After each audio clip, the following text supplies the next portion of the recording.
Good morning students. बेटा हमारा घनानंद का चैप्टर चल रहा है। इसमें 2 पार्ट्स हैं बेटा, एक सवैया है, एक कवित्त है। तो कवित्त हमने पढ़ लिया था, सवैया हमारे सिलेबस में नहीं है, इसे आप क्रॉस कर देंगे।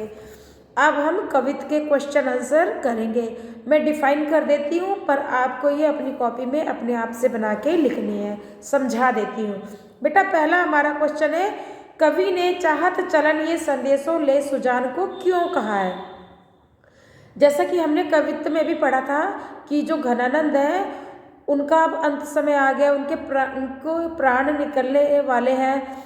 अपनी प्रेमिका की याद में वो तड़प रहे हैं, ऐसा लग रहा है उनके प्राण निकल जाएंगे। तो वो कहते हैं प्राण निकलने से पहले चलते चलते यानी प्राण छोड़ते छोड़ते मैं सुजान को ये संदेशा देना चाहता हूँ, एक बार उससे मिल के उससे बात करना चाहता हूँ। तो उसकी बाट जोहते जोहते यानी इंतज़ार करते करते अब तो मेरे प्राण ऐसा लग रहा है निकलने के लिए तैयार हैं।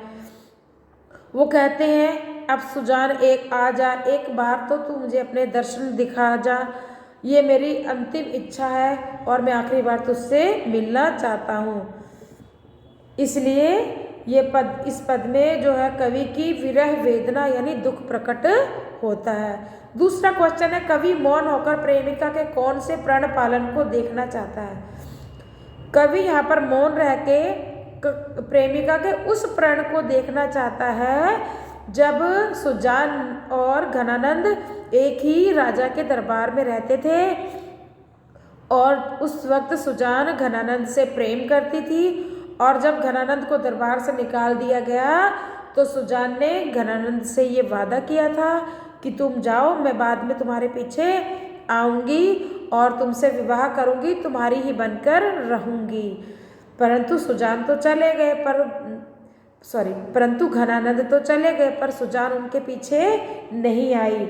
तो कवि घनानंद मौन होकर यही देखना चाहते हैं कि कब तक सुजान जो है अपने जो प्रण उसने किया था उसका वो पालन नहीं करेगी। मतलब वो देखना चाहते हैं कि जो उसने वादा किया था वो सच्चा था या झूठा था, वो भी याद दिलाना चाहते हैं उस वादे की कि जब उस सुजान ने कहा था कि मैं तुमसे प्रेम करती हूँ और तुम्हारी ही बनकर रहूँगी सदा के लिए, ये प्रतिज्ञा की थी। कवि अपनी सुजान को यह प्रतिज्ञा याद दिलाना चाहता है, वो देखना चाहता है कि उसकी प्रेमिका उसे कितना प्रेम करती है। अगला प्रश्न है बेटा हमारा, कवि ने किस प्रकार की पुकार से कान खोली है की बात कही है। कवि ने अपने दिल की करुण पुकार से अपनी प्रेमिका के कान खोलने की बात कही है कि मेरे दिल की दुख भरी पुकार तुम्हारे कानों तक कभी तो पड़ेगी, कभी तो तुम इस बारे में सोचोगी। कवि कहते हैं कि तुम कब तक कानों में रुई दिए रहोगी, कब तक बहरे होने का ढोंग करती रहोगी, कभी तो मेरे दिल की ये तड़प भरी पुकार तुम्हारे कानों में पड़ेगी, तुम्हारे दिल तक पहुँचेगी और उस वक्त तुम्हारे कान खुलेंगे, तब तुम मेरी बात सुनोगी और ध्यान से सुनोगी। इसके बाद बेटा आगे है, आज से स्पष्ट कीजिए। बहुत दिनान को अवधि आसपास परे का नंबर है ये, खरे अरबरनी भरे हैं उठी जान को, ये वाला है आपका कवित्त का। तो पहला है, बहुत दिनान को अवधि आसपास परे हैं, यानी बहुत दिनों से बीत गए हम मिले नहीं हैं, प्रियतम उस अवधि को बड़ी मुश्किल से बिता पाया है।